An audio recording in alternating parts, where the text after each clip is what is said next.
Hey there nation, and welcome to the show where we help you to play miniatures wargaming on a budget. It is I, Commander Cheapskate, and we are back with another episode of Way of the Underhive. This is a series that is dedicated to showing brand new players in Necromunda how you can start building up your gang rosters for any campaign of Necromunda that you're going on playing with. So now Games Workshop has released all the books, the updated books now for each of the different gang factions that you can have from the core set. So all 6 gangs have had their own codex put in, and what we're going to do is we're actually go through each of these different gangs and show you how you can use these gangs, what the strengths and weaknesses are, what's the overall strategy with these gangs, and how you could also build up a starting roster for your own campaign. So today we're going to be focusing on House Goliath, and we're going to show you guys exactly some strengths and weaknesses of the gang as well as each of their individual fighters, and at the end show you how you can build up your starting rosters for your own campaign. So that being said, let's get this video on a roll. Alright, first of all, let's go and talk about the strengths of House Goliath. House Goliath is a very strong gang. The strength 4, toughness 4 is standard for most of the gang members within this house. So because of they're very, very durable, very resilient, and also they hit like a freight train when they fight. At the same time, they also have a very high cool stat, which means that less of these guys will be failing their break tests, and most of them will be passing those nerf tests on the fly. So it's really, really good gang to have. Very hardcore, they can take a lot of punishment, and they don't psych out too easily. They're excellent in close quarters battle as well because they're high strength and toughness, and they have access to very powerful weapons as well as melee weapons as well. And the best part about because they have such powerful weapons, they can do pretty well in the shooting game as well as close combat. But when it comes to Goliath, you want to make sure that you keep on advancing forward at all times. And also another strength about the gang is you do have gene smithing, which can add a lot of variety to your gang. The only downside, of course, that it is expensive in terms of points to add these abilities to your gang, but we'll talk about that a little bit more in detail. So let's talk about some of the weakness. First of all, this gang is very slow. You're only movement 4 for most of the members of your gang as well. Your Forgeborn have movement 5, which is kind of nice, but most gang members actually already have that movement speed already, and in some cases they even have movement 6, so because that you're going to be easily outflanked and outmaneuvered by most enemy gangs. At the same time, because your guys are so resilient and they're so strong, they are also pretty expensive as well in terms of point value. So because that if you're a House Goliath gang, you're going to always be outnumbered more often than not. There's very few gangs that you might actually outnumber. Maybe an enforcer gang you might be able to outnumber, but for the most part though you're going to be over surrounded and always being always having to fight off larger numbers than your own. Not to mention, because your weapons and equipment are so good, they're also pretty expensive in terms of points as well, so that's also a drawback with this gang. And not to mention, they're also their stats, their will stat and their intelligence stat are also pretty low as well, so because that you will need to rely upon your leader primarily to kind of solve this problem. Now intelligence is not going to be much of an issue, however willpower will be, because now we have gangs out there now, such as the Corpse Grinder cult, where you have to pass a successful willpower test before you can even shoot at the person or to engage them in close combat. And with a weak willpower, you won't be able to fight those guys. And as more and more of these kind of stats are coming to the game, it's going to be kind of important to address these issues. So now that we're done talking about your strength weaknesses, let's go and talk about your individual fighters as well. So first off, we got the Forged Tyrant. He costs 135 points. He's the leader for your gang as well. He's got some really good stats. Movement 4, it's going to be kind of slow. He's also got 3 weapon skill, 3 ballistic skill. He's also got 3 bonds of initiative, which is actually kind of surprising as well. Strength 4, toughness 4 as well. He's got 2 attacks and 2 wounds. He's also got a 4 up for his cool stat, 5 up for leadership stat, as well as 7 up for his intelligence stat, which is pretty good for his for those kind of stats. He is an excellent all-around leader, and to be perfectly honest, he's worth every single point that you put in this guy as well. Now, it may seem kind of counterproductive because of his high strength and high toughness and his high fighting weapon skill as well as his attack, but actually equipping this guy with a heavy weapon and really good shooting abilities is actually a really good combination. It sounds kind of counterproductive because you want to get in and get stuck in with your gang members for House Goliath, but putting this guy with a gun, especially putting Suspenser on his heavy weapon, was basically makes him a very reliable long distance shooter. He could really tear it up with those heavy weapons as well. Putting a grenade launcher, for example, on the Forge boss is extremely bomb on this, especially when you equip it with smoke grenades. And we'll talk about why I suggest smoke grenades later on in this video, but pretty much because you're always going to have to advance towards your enemies because your weapons are shorter ranges, and because you're going to be shot out constantly, using smoke grenades basically creates these columns of smoke which basically you can't shoot into, so using them as mobile cover is really going to help out your gang, and especially for House Goliath game, they actually benefit from it the most. So with that, let's go move on to your Forge bosses. These are your champions. They cost 100 credits a piece as well. They have 3 up weapon skill, 4 up ballistic skill, 5 up cool is one of the kings that they have as well. Same thing with 6 up leadership. They also got strength 4, toughness 4 as standard, and 2 wounds as well as I believe 2 attacks as well. And now Forge bosses are great. They're excellent for close combat as well as close quarters battle builds for these guys, especially as well. Now they might not be as good at close combat as say Stimmers, for example. However, they're definitely cheaper than a Stimmer as well. A Stimmer costs costs about 125 credits, while a Forge boss only costs 100. And not to mention, because of that, there's also another significant difference between Forge bosses and Stimmers, and that's with group activations. Forge bosses can activate one additional fighter, Stimmers on the other hand cannot. So your Forge boss is really good because you want to use these guys to help them keep other fighters in your gang near him for his excellent cool stat from the main comm as well. So making this guy take the lead in your assault teams, having him push forward and pressing the assault while your leader hangs back and shoot, is a pretty good way to run these guys. So we'll talk about these guys a little bit more in detail when we get to the actual builds. Up next, we have your Stimmer. These guys cost 125 credits, and this is the second champion choice that you have for your gang as well. Pretty much the same kind of stats for most Goliath fighters with 4 strength, 4 toughness as standard. These guys have 2-up weapon skill, so like I said before, a little bit better at close combat than the Forge boss. They got a 4-up ballistic skill, they have 3 attacks as well as a 4-up cool. So these guys are really good for fighting, and that's really all that you need to use these guys for. They're your major offensive fighters for your gang. These guys cannot group activate, they don't give any bonuses to the fellow members of their gang, so they're not as effective as Forge bosses this way, but what makes them great though is that they're great combat ability, especially for close combat, especially if you use their combat drugs ability. The combat drugs ability basically states you roll a d3, and whatever you roll you add that many attack characteristics to your gang, to your fighter. So they can have 2 to 3 additional attacks as well. If you roll a 1, however, they do have some negative side effects, so you do have to keep that in mind. Weapons that you want to equip for your Stimmers, for example, are assault grenade launchers, which are fully automatic grenade launchers, which if that doesn't get you excited, I don't know what will. So that's a really good shooting ability as well, especially if you load them with smoke grenades, because they can fire multiple smoke grenades and then use those as a screen to protect your advance. You can use pulverizers, which are basically like hand version of a renderizer. It's a small chain axe basically. Or you can pair them with paired renderizers as well. Putting pulverizers and renderizers on these guys and throwing them in the fray makes them beasts at close combat. So these guys are definitely your main offensive type of champion for your gang. So after that, we got your Humble Bruiser, which is basically your ganger for the House Goliath list. They cost 55 credits. They basically have 4 movement, 4 weapon skill, and 4 ballistic skill, but they have that standard 4 strength as well as 4 toughness, and that's the reason why you take these guys. They got pretty good strength and toughness, so makes them very resilient and also hit like a ton of bricks when it comes to their close combat weapons. Also cool of a 5-up, so it's actually pretty good for these guys. And like I said, these guys are good, strong, resilient, reliable fighters. They're good for either close combat or for shooting, depending how you want to outfit them.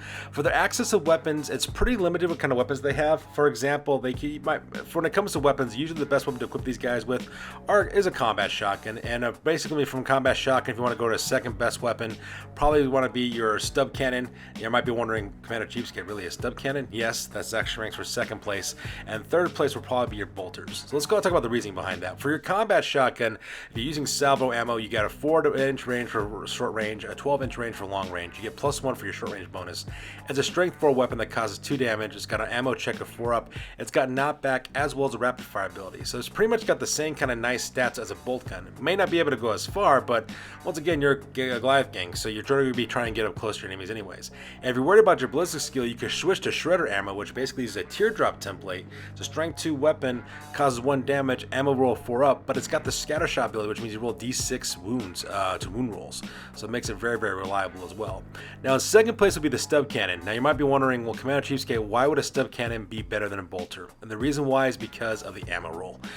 Stub cannons are good, powerful short-range weapons. They have anywhere between a 9 to 18-inch range, so you're pretty much almost in the same range of tolerance as a bolt gun. However, it's strength 5, so it's stronger than a bolt gun. It causes 1 damage. It has an ammo roll of a 3-up, and it has a knockback ability. And with a strength 5 weapon against most guys, you're going to be doing that double damage with that knockback rule. Not to mention push these guys back an inch, which could throw them off a ledge or anything like that. So it's very, very powerful. And that's the reason why the stub cannon I would rank it second place over the bolt gun, is because that ammo roll. If you roll an ammo check for your stub cannon, no problem. Chances are you're going to pass in your first roll. It's only a 3-up in order to get that, so that's not so hard. Bolt gun, on the other hand, and we all know how powerful those things are, but the major problem with the bolt gun is they have a 6-up for their ammo checks. So if you run out of ammo on your bolt gun, chances are you're not going to get it to reloaded for the rest of the game. So that's the reason why I put that in third place. It's your best long-range option, but that's just my opinion. Also, putting grenade launchers on your specialist in this gang is also very good as well. The grenade launcher is a very versatile weapon with template blasting weapons with its blast effect, crack grenades, and more importantly, smoke grenades. Smoke grenades will basically create a screen of cover for your guys that your Goliath gangers can use to hide and to move up to as well. And if you're able to, when you're starting off your gang, my recommendation is give them not only a ranged weapon, but also give them a close combat weapon as well, because that way they can shoot at distance or they can tear it up in close combat. Alright, up next are your Forgeborn. Your Forgeborn are your brand new level of Juvie that you can hire for your gang as well. Forgeborn are actually pretty decent, all things considered. These guys are pretty quick for a Goliath anyways. They got 5 movement, 4 weapon skill, 5 ballistic skill, they got 3 strength as well as 4 toughness. So they get that additional movement because they lose a point of strength. So not as good as a bully in that sense, but they're also significantly faster. These guys are good for your scouting as well as your screening forces, setting up ahead to attract bullet shots, also at the same time using them to kind of basically scout up ahead as well. Now when it comes to their weapons, the weapon choices are pretty limited for the most part, but there's actually 2 specific weapons that are pretty good for these guys. One of them, of course, is the heavy rock saw. Now, while it might be tempting to get the heavy rock saw because it has a strength +3, -3 AP, 2 damage with rending and unwieldy, the problem with that is that while that is a very powerful weapon, you can get powerful melee weapons that cost significantly less. So because of that, it might not be such a good purchase for you guys when it comes to these guys as well. You're pretty much probably better off getting them a longer range weapon. For example, if you give them a Storm Welder, for example, that's a special weapon for these guys, what they bring in. Those things are actually kind of beasts. It's got an 18-inch short range, 16-inch long range. It's got a +1 for the short range attack. It's strength 5. It causes 1 damage with a 3 ammo roll. So that's really awesome. It's also got the shock ability, which is really great. And at the same time, it's also got the unstable rules, which is kind of sad. It's also got the reckless rule as well, which means that with the reckless rule, it pretty much just targets everything within the forward arc of the fighter. It's just kind of random. But the real reason why you want that Storm Welder is because it has rapid fire 3. You could potentially put off 9 shots of this bad boy and just destroy things. If you guys ever watched my series, The Underhive Wars, there's actually a scenario where we actually show the power of the Storm Welder. My friend Brother Grimm actually used that against zombies in a meat scenario, and he just destroys that thing. It's absolutely fantastic when it goes off. So that's probably why you want to get a Forgeborn. Other than that, though, they're kind of expensive for what they can do. You're probably pretty much better off just putting that on a bully or on a bruiser instead. So let's go talk about our bullies real quick. These are our Juvies. These guys cost 35 credits a piece as well. They got 4 movements, so they got the standard Goliath movement. They got 4 up weapon skill as well as a 5 ballistic skill, just like their Forgeborn. However, they have the 4 strength as well as the 4 toughness as well. And like I said before, these guys are good for scouting as well as for screening forces as well. And using these guys, equipping the smoke grenade is actually really good. You can put these guys up front to draw fire from your more valuable fighters. They can throw those smoke grenades and help them out for the most part. So that's the kind of thing you want to put on these guys as well. Also, when it comes to their weapons, you actually might want to improve these guys up by giving them better close combat weapons for the most part. I see you might put a range weapon like on a pistol of some sort. You might want to do a hand flavor if you can, because those hits automatically hit to mitigate that very low ballista skill. But close combat weapons work really well for these guys because they have a better chance of hitting you with close combat attacks than anything else. Alright, so let's go talk about gene smithing real quick. Gene smithing is a brand new game mechanic that has been created for the House Goliath with the release of House of Chains. And basically you have 3 types of gene smithing that you have for your characters. You have Vatborn, which doesn't cost you any credits. You have what are called Natural Born or Natborn, who gets plus 20 credits for your fighter. And you have what's called Unborn, which gives you 10 credits for your fighter as well. The thing about this though is whenever you recruit a character this way, you have to determine what their type is going to be and buy their gene smithing upgrades during recruitment. You can't do it after the fact, so kind of a really expensive investment right off the bat. So because of that, for more often than not though, the Vatborn category is the one you actually want to use for almost all your fighters. It would be my recommendation. It's free, it doesn't cost anything additional, and if you want to add some kind of things for these guys, it could really be helped out. Now most of these things, these upgrades are kind of situational dependent. However, there is one I believe is probably the best one for the price, and that is Dermal Hardening. Dermal Hardening is given as a gene smithing ability that's available to all Vatborn, which means you get a +1 to your toughness, which means that all of your Goliath guys are pretty much rocking toughness 5, which is absolutely fantastic. Not much is going to wound your guys out there. You're going to probably shrug off most of your wounds, but that's such a high toughness as well. And only costs 10 credits, which it isn't bad. I mean, it is kind of pricey when you're first starting out your gang, but it's a price that you could probably afford as well. Now, if you were to get one for your Forge Tyrant, which is your leader, I would suggest getting the Natural Born or Natborn gene upgrade. It costs 20 credits, it's a little bit more expensive. However, though, you do increase your intelligence by 2, your willpower by 1. You do lose a point in cool, but that's still not bad. You're still talking about a 5 of cool, which most gang members, wish they had for their gangs as well. Now, if you were to use your Natborn, there are a couple that you might want to take a look at. Iron Flesh, for example, costs 10 credits. It gives you 1 additional wound for your leader, makes them carrying 3 wounds, and puts them on par with House Orlok leaders, so that's always useful to have that as well. You could also use Prime Specimen, which also costs 10 credits, where you can put 1 stat of your choice on any one of your stats, which is also kind of nice too, in case you want to, make your Tyrant a little bit faster, or maybe you want to do something else with them as well. Now, the one I personally like to put on my Tyrants, my Forged Tyrants, is Tyrant's Own. It costs 20 credits. It's pretty expensive for a stat, but you get to put +2, +1, and 2 of your stats of your choice, which is really, really nice. And the thing about that upgrade, it can only be taken by Forged Tyrant as well. So if you want to, you can actually include their wounds and their toughness, or any other addition that you want as well, which is always a good thing for that.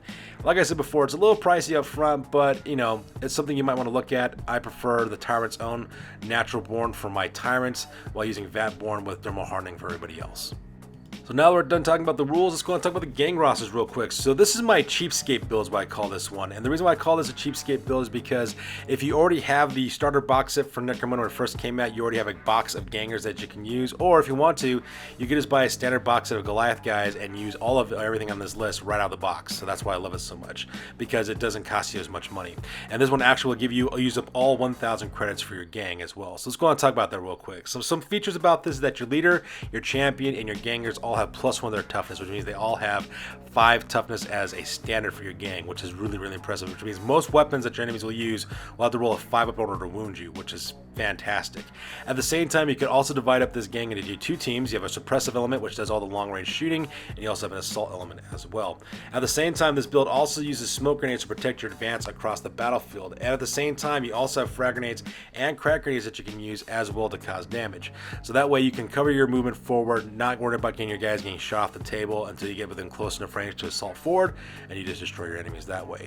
And at the same time, you use your juvies as a silk screen, quite literally when I mean that, because your juvies are equipped with smoke grenades, and they're going to go up to the front and lay out the smoke grenades to protect your guys. And if they die, you could always replace them, because they're actually pretty cheap in terms of points. So let's go ahead and talk about your roster real quick. So first of all, you have a Forged Tyrant. It's going to cost you 265 points in total. I give him the Natural Born upgrade as well as Tyrant's Own, so that way he has those additional points to his stats. He's got Nerves of Steel, because your opponent's going to be shooting at him a lot, so being able to shrug off a pin attempt with your really low cool score is really going to help you out. Also equip this guy with a grenade launcher, so that way he has frag grenades, he's got crack grenades as well for his heavier targets, and he's also got smoke grenades to help out, move out as well. I also give him a Spudjacker, because being able to disarm your opponent is always a plus in close combat, and of course you give him the obligatory Furnace Plate for additional armor. Now the 2 stats I would increase with his Tyrant's Own ability would be +1 to his toughness, so that way he's toughness 5, and +1 to his wounds, giving him 3 wounds. Now up next, you're going to have a Forge Boss. That guy's going to be a Vatborn with a Dermal Hardening, so it'll cost you 200 points in total. Once again, you equip this guy with Nerves of Steel, because he will be shot at a lot, and at the same time you want to escape pinning. He does have a grenade launcher with smoke grenades, as well as a Spudjacker, as well as Furnace Plates, so that way he can also lay down some heavy fire with his grenade launcher, at the same time lay down a smoke screen as well. Now we start getting to the core of your guys. You're going to be powering primarily Bruisers. You're going to have 3 of these guys. One of your Bruisers would cost 155 points, because he's going to be your specialist. He's got Vatborn upgrade with Dermal Hardening for that 5 up toughness. He's got a specialist ability. He's going to have a grenade launcher with smoke grenades. He's also got a stub gun with dum-dum rounds, so that way he has a strength 4 shooting attack, and he's also got Furnace Plates as well. After that, you're going to hire 2 Bruisers. Both these guys are costing you 130 credits apiece. Both of them will be equipped exactly the same. They both have Vatborn upgrades. They have Dermal Hardening, giving them 5 up to their toughness. They both have combat shotguns for obvious reasons, and they both have Furnace Plates as well. Now the last 2 members of your gang are going to be 2 Bullies, which are your Juvies. They're both equipped exactly the same. Both of them will cost you 60 points apiece. Both Bullies have stub guns with dum-dum rounds, so that way they have a strength 4 attack with shooting as well as in close combat, and at the same time they also have smoke grenades in order to lay down that suppressive fire. And that is pretty much my cheapskate build, and that's something you build right out of the box with the miniatures that you're provided. Alright, the next build I have is what I call the standard build, is what I call that one. And the reason why I call it the standard build is because you can build this right out of the starter box or the House Goliath boss gang as well. Also costs a little bit less money for you to do that way. Also, it's going to cost you 995 points in order to do this way. Now, why do I call it the standard build? I call it the standard build because it's pretty much what you expect to see on a standard Goliath list, especially for starting lists. You got 8 fighters, and you have 2 forge bosses in this gang as well, which means that out of the 8 fighters that you have, you can activate 7 of your fighters per turn, which is actually pretty nice, because now you can activate your critical assets right off the bat as well. Once again, I've also divided this game between a suppressive as well as assault element, so you have guys who can do some long-range shooting, as well as guys you can charge forward. And I've also replaced the combat shotguns that you'd have in the Bruisers in the previous list with stub cannons. Stub cannons are still powerful. Now, they might not be as great in terms of rapid fire, but they are significantly cheaper, which means you equip your guys with close combat as well. Now, we're not using as much smoke grenades for cover on this one as well, but you also have more people to fight with in this gang as well, so it's kind of like a give and take.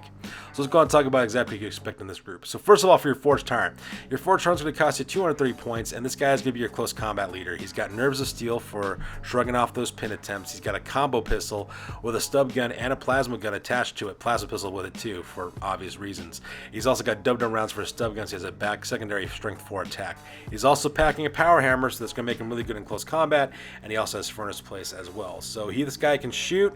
He can hit heavier targets with his plasma pistol. He's got a good offensive abilities in close combat. This Forged Tyrant wants to take point. He wants to go on the offensive in this build. Now, once again, you have 2 Forge bosses in this gang as well, one at 180 points and one at 185 points. Your first Forge boss, once again, is going to have Nerves of Steel because he's going to be shot at a lot by your opponents. He's also going to be packing a Renderizer axe, motorized axe. He also has Furnace Plate. He also has a stub gun and dum-dum rounds for for shooting attacks. And he's also got a Stim Slug stash, which is really going to help him up, giving his boost to his movement and for his toughness and strength characteristics. So that way he can really tear it up in close combat.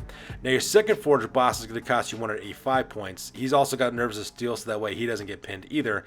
He's also packing a grenade launcher with smoke grenades, so that way you can still do some long range fire, still put out a smoke screen to protect your people. He's got a stub gun with dum-dum rounds for close combat, as well as a secondary weapon as well, and he's also got Furnace Plate. Now let's talk about your core of your fighters. You're going to have 3 Bruisers. The first one is going to cost you 140 points. He's your specialist, and once again, he's armed with a grenade launcher with smoke grenades for like that screening we were talking about earlier. He does have a stub gun with dum-dum rounds for a close combat attack, as well as for a secondary weapon, and he also has Furnace Plate as well. Now your next 2 Bruisers are both going to cost you 90 points apiece. They're both equipped exactly the same.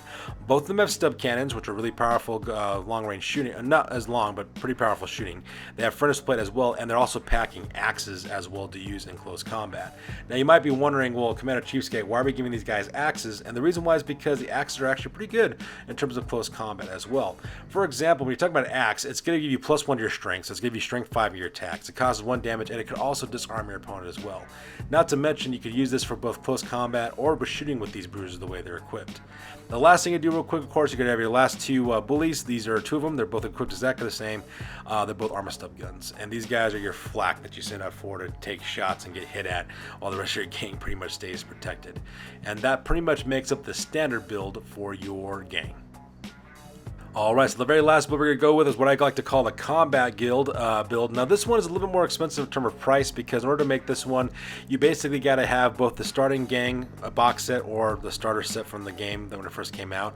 You'll need to buy the reinforcements box that has Stimmers as well as Forgeborn in it as well as some Forge Roll accessories if you want to add different weapon slots for your members. Now this one's going to cost you 995 points to put this one as well.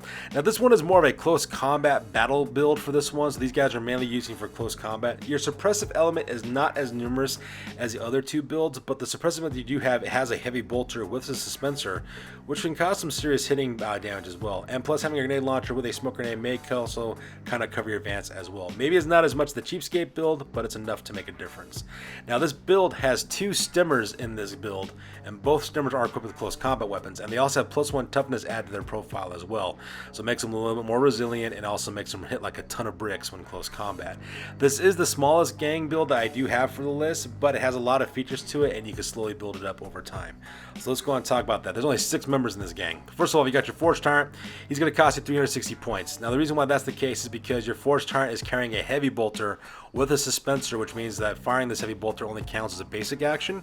He's also got Furnace Plates as well as Nerves of Steel for obvious reasons, because with that heavy bolter, he's going to be receiving a lot of shots going his way. because that thing can lay down the hurt really, really bad. Now, after that, you're going to have 2 Stimmers. These are going to be your 2 champions. Your first Stimmer is going to cost you 180 points. He's got Nervous of Steel, as well as the Vatborn Gene Smithing upgrade. He's also got Dermal Hardening, giving us that 5-up toughness as well. He's going to be packing 1 Renderizer, as well as Furnace Plates. You can equip him with a second one later on, as you basically build up your gang over time. Your second Stimmer is going to cost you 165 points. Once again, he's a Nervous of Steel for him, because people are going to try to shoot at him. He's also got his Vatborn Gene Smithing upgrade with Dermal Hardening, giving him 5-up to his toughness, and he's got a paired Spudjackers, which are really good close combat weapons. He's also got Furnace Plate as well. And then lastly, you got 3 Bruisers in this gang to make up the other half of it. The first Bruiser is your Specialist. He's going to cost you 130 points. He's got a Grenade Launcher with Smoke Grenades, as well as Furnace Plate, and then the other 2 Bruisers are equipped exactly the same. They cost you 80 points apiece. They are both equipped with stub cannons as well as furnace plates. And that is the close combat build for all of you adventurous types who want to get stuck in as quickly as possible. So there you have it. This is my video on what to do with a brand new player who wants to start getting it down within the Underhive and Necromunda, and you're planning on playing a House Goliath gang. These are some of the tips and tricks I would suggest for you when starting to build up your gang as well. Like I said before, the House Goliath gang is an excellent gang with a lot of durability as well as offensive capability. They're also very tough and resilient as well. And in my opinion, they're perhaps the cheapest option to build in case of building a gang for the very first time. If you're a brand new player, you probably have either one of the starter boxes that have these guys in it already, so that'd be kind of nice. And if not, that's okay. You could just buy a box set of Goliath gang members that cost you between $35 to $40, and just that one box alone, you can actually have your entire gang just be that. You could actually spend a lot more of your points getting them better weapons, better equipment, and just really equip these guys, because these guys are resilient and they're tough. And having one box set, there's nothing wrong with that. It's perfectly fine. In fact, that's one of the great features about Necromunda. You can just buy one box of miniatures, and that's all you need to play. And you can have a lot of fun and adventure with those guys as well. So there you have it, guys. This is my video on how to build up a brand new starting rosters for your House Goliath gang. As always, please feel free to like, comment, and or subscribe. Your guys' input is valuable to us as always. Also check us out on Facebook, Instagram, as well as blogger.com for all the latest, greatest hobby news related to this channel. That's good for this week, guys. I'll catch you guys next one. Peace out and stay classy.